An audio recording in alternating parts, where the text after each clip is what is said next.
আমরা এখন easy biology বই থেকে সিলেট বোর্ড 2020 সালের প্রশ্নের সমাধান করাবো। তোমরা এখনও যারা আমাদের ইজি বায়োলজি বইটি সংগ্রহ করোনি দ্রুত সংগ্রহ করে ফেলো। দেখো অধ্যায় 11 তোমাদের সিলেট বোর্ড 2020 সালের প্রশ্নটি কি বলেছে। একটা উদ্দীপক দেওয়া আছে বা ডায়াগ্রাম, যেখানে বলছে প্রজনন এবং প্রজননের ধাপ দুইটা দেওয়া আছে, একটা হচ্ছে পরাগায়ন, একটা হচ্ছে নিষেক, ধাপ এস এবং ধাপ এফ দেওয়া আছে। তো প্রথম প্রশ্ন বলেছে যে যোজনী কাকে বলে। তো আমরা যোজনী বলতে জানি যে ফুলের মধ্যে যে পরাগধানী রয়েছে এবং পরাগধানী এবং পুংদণ্ড, পরাগধানী উপরে থাকে, পুংদণ্ড যে রয়েছে এর সংযোগকারী যে অংশটা সেটাকে বলা হচ্ছে যোজনী বলা হয়ে থাকে। আচ্ছা, এরপর বলছে অনিয়ত পুষ্পমঞ্জরি বলতে কি বুঝি। অনিয়ত পুষ্পমঞ্জরি বলতে আমরা বুঝি যে ফুল সহ একটি শাখাকে মনে করো গাছের একটি ফুল সহ যে শাখাগুলো রয়েছে সেগুলোকে আবার পুষ্পমঞ্জরি বলা হয়। আর এটা যদি অনিয়মিত, এটা যদি হচ্ছে কি বলতো, এটা যদি অনেক বড়, অনেক বিস্তৃতি অনেক বড় হয় সেটাকে হচ্ছে অনিয়মিত বলা হয়ে থাকে। দেখো আমাদের বইয়ের ভাষা যদি একটু আমরা এক্সপ্লেন করি তো কি বলেছে, দেখো বলেছে ফুলসহ একটি গাছের শাখাকে বলা হচ্ছে পুষ্পমঞ্জরি, যেটা বললাম, এবং গাছের যে শাখায় ফুলগুলো থাকে তাকে বলা হচ্ছে মঞ্জরি, মঞ্জরি দণ্ড বলা হচ্ছে। অর্থাৎ গাছের যে শাখাটা, এটা গাছ, এই গাছ দেখো ফুলসহ একটা গাছ, ফুলসহ একটা গাছ, ফুল আছে, ওই ফুলের মধ্যে যে শাখাগুলো রয়েছে সেগুলো পুষ্পমঞ্জরি বলা হয়, ঠিক আছে। এবং গাছের যে শাখায় রয়েছে সেটাকে বলা হচ্ছে মঞ্জরি দণ্ড। তো গাছের এ শাখার বৃদ্ধি যদি অসীম হয়ে থাকে, ইনফিনিটি অনেক বড় বিস্তৃতি হয়ে থাকে, তাকে বলা হচ্ছে অনিয়ত পুষ্প মঞ্জুরি। এ ধরনের পুষ্পমঞ্জুরিতে মঞ্জুদণ্ডের শীর্ষদেশ একটি ফুলের শেষ না হয়ে বৃদ্ধি পেতে থাকে। অর্থাৎ এই ধরনের গুলো কি হবে, এই ধরনের যে এই ধরনের ফুলগুলোতে একটা মনে করো, যেমন তুমি দেখতে পারো জবা ফুল, একটা ফুলে একটা ফুল শেষ, এটা তো অনিয়ত না। বাট তুমি রজনীগন্ধা দেখো, একটা ফুলের মধ্যে, ডালের মধ্যে অসংখ্য ফুল কিন্তু বিস্তৃতি, লাস্ট পর্যায়ে গিয়ে শেষে যে একটা ফুল থাকে ও কিন্তু আবার বিভাজিত হয়ে শেষ হয় না, কিন্তু আবার ওখান থেকে আরো ফুল সৃষ্টি হয়, হতে পারে। দেখো এটাই বলছে লাস্ট লাইন, এ ধরনের পুষ্পমঞ্জুরিতে মঞ্জুদণ্ডের শীর্ষ দেশে একটি ফুলে শেষ না হয়ে আরো বৃদ্ধি পেতে থাকে, এটাই হচ্ছে অনিয়ত পুষ্পমঞ্জুরি। এবার দেখি 3 নম্বর প্রশ্ন কি বলেছে। এস এর প্রকারভেদ, প্রকারভেদের মধ্যে পার্থক্য দেখো। এস কি, পরাগায়ন। তো পরাগায়ন আমরা পড়েছি কয় প্রকার বলতো, 2 প্রকার। একটা পড়েছি স্বপরাগায়ন, এটা কি বলতো, এটা পড়েছি পরপরাগায়ন। এখন স্বপরাগায়ন এবং পরপরাগায়ন তোমাকে পার্থক্য তুমি বক্স থেকেও দিতে পারো, বা তুমি বক্স না এঁকেও পার্থক্য স্টেপ বাই স্টেপ দিতে পারো। তুমি প্রথম স্বপরাগায়ন পরে পরাগায়ন দিতে পারো, তো বক্স থেকে করা তোমাদের জন্য বেটার। তো এখানে পার্থক্য, অসংখ্য পার্থক্য রয়েছে। আমরা প্রথমে সংজ্ঞা লিখবো, তারপর এটা নতুন প্রকরণ সৃষ্টি হয়, আরেকটা হয় না, আমরা এগুলো জানি আমরা যে স্বপরাগায়নে কী হয় বলতো, স্বপরাগায়নে পরাগাণুগুলো অপচয় কম হয়, আর পরপরাগায়নে একটা ফুল থেকে আরেকটা ফুলে যখন পরাগায়নটা হয় তখন কিন্তু পতঙ্গ হোক বা যার মাধ্যমে হোক সেটা কি বলতো ওয়েস্ট, অপচয় হওয়ার সম্ভাবনা বেশি থাকে, প্রচুর অপচয় ঘটে। কারণ ও 5-6টা পরাগায়ন নিয়ে গেল, হ্যাঁ নিয়ে গিয়ে ওদের বাতাসের মধ্যে এর ফলে পতঙ্গটা মনে মৌমাছি ও 5-4টা ফেলা দিয়ে একটার মধ্যে কি একটা কাজ হইলো। তো এই জন্য পরপরাগায়নে অনেক ওয়েস্ট হতো। এই পাঠ্যগুলো তোমাকে এক্সপ্লেন করতে হবে। দেখো আমাদের বইয়ের ভাষায় প্রথমে তুমি সংজ্ঞা দিয়ে শুরু করবা। সংজ্ঞা দিয়ে, একই ফুলে বা একই গাছের ভিন্ন দুটি ফুলের মধ্যে পরাগায়ন ঘটলে তাকে বলা হচ্ছে স্বপরাগায়ন বলা হয়ে থাকে। পরে কি পরপরাগায়ন সংজ্ঞা দিলা, একই প্রজাতির দুটি ভিন্ন উদ্ভিদের ফুলের মধ্যে পরাগায়ন সংযোগ হলে তাকে বলা হচ্ছে পরপরাগায়ন। অর্থাৎ যদি একই প্রজাতির দুটি ভিন্ন উদ্ভিদের মধ্যে একটা থেকে একটা গাছের মধ্যে পরাগায়ন হয়, সেটা হচ্ছে কি বলতো, মৌমাছি এখান থেকে পরাগায়নটা নিয়ে ওখানে গেল, তাহলে এটা হচ্ছে পরপরাগায়ন বলা হচ্ছে। আর একই ফুলের বা একই গাছের একটা ফুলের মনে করো এটা গোলাপ ফুল, ওই ফুল থেকে ওই ফুলের মধ্যে বা ওই ফুল থেকে ওই গাছের অন্য একটা ফুলে পরাগায়ন ঘটলো, এটা স্বপরাগায়ন। আর ও একটা গাছ থেকে আরেকটা গাছ যায় সেটা হচ্ছে পরপরাগায়ন বলবো। আর এটা বলতে পারি নতুন প্রকরণ সৃষ্টি হয়, নতুন প্রকরণ সৃষ্টি হয় না, এটাতে নতুন প্রকরণ সৃষ্টি হয়। প্রজাতির বিশুদ্ধতা রক্ষিত হয়, প্রজাতির বিশুদ্ধতা নষ্ট হয়ে যায়, পার্থক্যগুলো লিখবো। পরাগায়নের জন্য বাহকের প্রয়োজন হয় না, অর্থাৎ স্বপরাগায়ন বাহক লাগে না, ও নিজে নিজে হতে পারে কিন্তু। আর পরপরাগায়ন অবশ্যই বাহক তো মাস্ট বি লাগবে, কারণ বাহক ছাড়া এক গাছ থেকে আরেক গাছে কে নিয়ে যাবে, ওয়াইফাই তো, এটা তো ওয়াইফাই না, ওকে। এরপর আসো, বীজ কম জীবনী শক্তি সম্পূর্ণ হয়, বীজ অধিক জীবনী শক্তি সম্পূর্ণ হয়। এবং বলেছে স্বপরাগায়নে স্বপরাগায়নে পরাগায়নের অপচয় কম হয়, যেটা বললাম তোমাকে, আর পরপরাগায়ন আর পরাগায়নের অপচয় কি বলতো বেশি হয়। এভাবে আমরা এক্সপ্লেন করতে পারি গ এর জন্য। এরপর আমরা আমাদের ঘ নম্বর প্রশ্নে যাব। ঘ নম্বর প্রশ্নটা কি বলেছে, এটা পরিচয় দেখি কি বলেছে।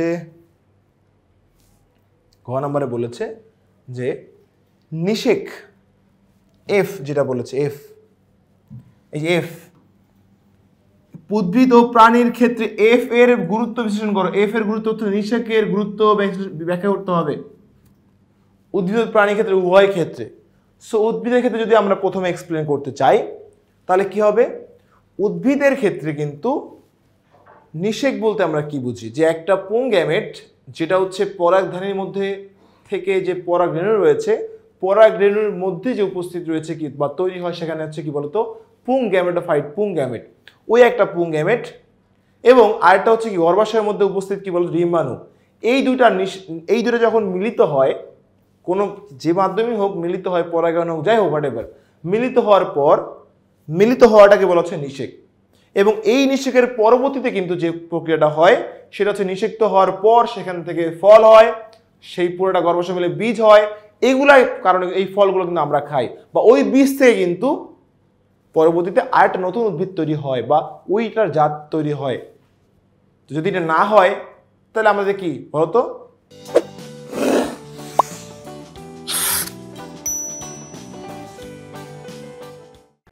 ইমব্যালেন্স হয়ে যাবে না, প্রকৃতিকুল, তাহলে এটা কিন্তু গুরুত্ব অপরিসীম। আদি যে উদ্ভিদ প্রাণী উভয় কথা বলেছে, উদ্ভিদের কথা বললাম, আদি প্রাণীর কথা বলো তাহলে পুং গ্যামেট আমরা কি বলি, এটা শুক্রাণু বলি, যেখান থেকে পিতৃ কোষ থেকে তৈরি হয় যেটা শুক্রাণু, এবং মাতৃকোষ থেকে তৈরি হয় যেটা কি বলতো দেখি আমাদের, সেটা হচ্ছে কি বলতো ডিম্বাণু। এই ডিম্বাণু এবং শুক্রাণু একসাথে কি বলতো নিষিক্ত হয়, n+n, টুয়াইস n+n, এই যে টুয়াইস n তৈরি হলো জাইগট, যেটা বলে জাইগট বা ভ্রূণ বলি এটাকে, ভ্রূণ, যেটা থেকে শিশু বাচ্চা তৈরি হয় প্রাণী ক্ষেত্রে, সে মানুষের ক্ষেত্রে হোক বা যে কোনো প্রাণীর ক্ষেত্রে, খরগোশ, হ্যাঁ যে কোনো প্রাণীর ক্ষেত্রে হোক। তো এই যে তৈরি হচ্ছে সেখান থেকে জাইগট তৈরি হচ্ছে, এখান থেকে শিশু বাচ্চা তৈরি হচ্ছে, এর কারণে কিন্তু এই যে প্রাণীর যে বংশধারা বজায় রাখতেছে, ক্রোমোজোমের যে বৈশিষ্ট্য সেটা বজায় থাকতেছে। এবং এই যে বললাম তো যে প্রাণীর বৈশিষ্ট্যগুলা এই কারণে কিন্তু বজায় আছে এবং প্রাণীকুলটা বজায় রয়েছে। তো যদি এটা না হতো তাহলে কিন্তু প্রাণীকুল বজায় থাকতে পারতো না, মানে এই ধাপে বজায় থাকতে পারতো না। তো ওই জন্য অবশ্যই আমরা বলতে পারি যে উদ্ভিদ ও প্রাণী ক্ষেত্রে নিষেক কিন্তু 100তে 100% গুরুত্বপূর্ণ।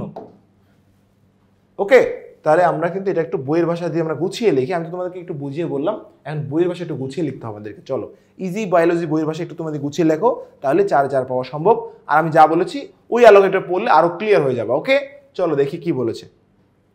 প্রথমে আমরা উদ্ভিদ নিয়ে কথা বলবো, কারণ উদ্ভিদ আমাদের প্রশ্নের প্রথমেই লেখা আছে। তো কি লিখেছে চলো দেখি, জীবজগতে নিষেকের গুরুত্ব তথা তাৎপর্য অপরিসীম। যেটা বললাম নিষেক হলো পুংজনন কোষ শুক্রাণু এবং স্ত্রীজনন কোষ ডিম্বাণুর মিলন বলা হচ্ছে। আমরা খাদ্য হিসেবে উদ্ভিদের যে ফল গ্রহণ করি তা নিষেকের মাধ্যমেই হয়ে থাকে। এবং নিষেক ক্রিয়া শেষ হলে উদ্ভিদের ফলটা কি বলতো গঠনের প্রক্রিয়া শুরু হয়। এই প্রক্রিয়ায় গর্ভাশয় যে উদ্দীপনা সৃষ্টি করে তার কারণে ধীরে ধীরে এটি ফুলে পরিণত হয় এবং ডিম্বকগুলো বীজে পরিণত হয়ে যায়। ডিম্বক মানে অর্থাৎ পুরোটাই মিলে বীজ তৈরি হয়। তাহলে বীজ, ফুল এবং ফল সবগুলো কিন্তু নিষেকের পরে কিন্তু হচ্ছে। এবং দেখো খেয়াল করো, বীজ উদ্ভিদের বংশ রক্ষা করে, তাই বীজ সৃষ্টি না হলে পুষ্পক উদ্ভিদই হতো বিলীন হয়ে যেত। আবার নিষেক ক্রিয়া না ঘটলে উদ্ভিদ সমূহ হ্যাপ্লয়েড এন অবস্থা থেকে ডিপ্লয়েড টুয়াইস এন অবস্থায় অর্থাৎ পূর্ণাঙ্গ উদ্ভিদে ফিরে আসতো না। অর্থাৎ আমরা যে বলি n+n, ওই যে গর্ভাশয়ের ডিম্বাণুর n এবং পরাগরেণুর যে n রয়েছে, তোমার হচ্ছে কি বলতো পুং গ্যামেটোফাইট, এই যে টুয়াইস এন আগের উদ্ভিদের মতো হয়ে গেল, আগের উদ্ভিদ টুয়াইস এন ছিল। সো এই যে আগের উদ্ভিদের মতো ফিরে আসলো কার কারণে বলতো এই নিষেক ক্রিয়ার মাধ্যমে। ফলে প্রজাতিতে ঘটে যেত আমূল পরিবর্তন। যদি 2n+, হতে তাহলে কেমন হতো বলো তো দেখি। এটা উদ্ভিদ 2n আর উদ্ভিদ 2n, দুইটা মিলে 4n হয়ে গেল, আবার 4n মিলে 18 হয়ে গেল। তাহলে ওর কিন্তু আগের যে বংশটা তার সঙ্গে কোনো মিলই নাই, ওর আমূল একটা পরিবর্তন চলে আসছে। হ্যাঁ, এলিয়েন উদ্ভিদ হয়ে যেত, এলিয়েন উদ্ভিদ।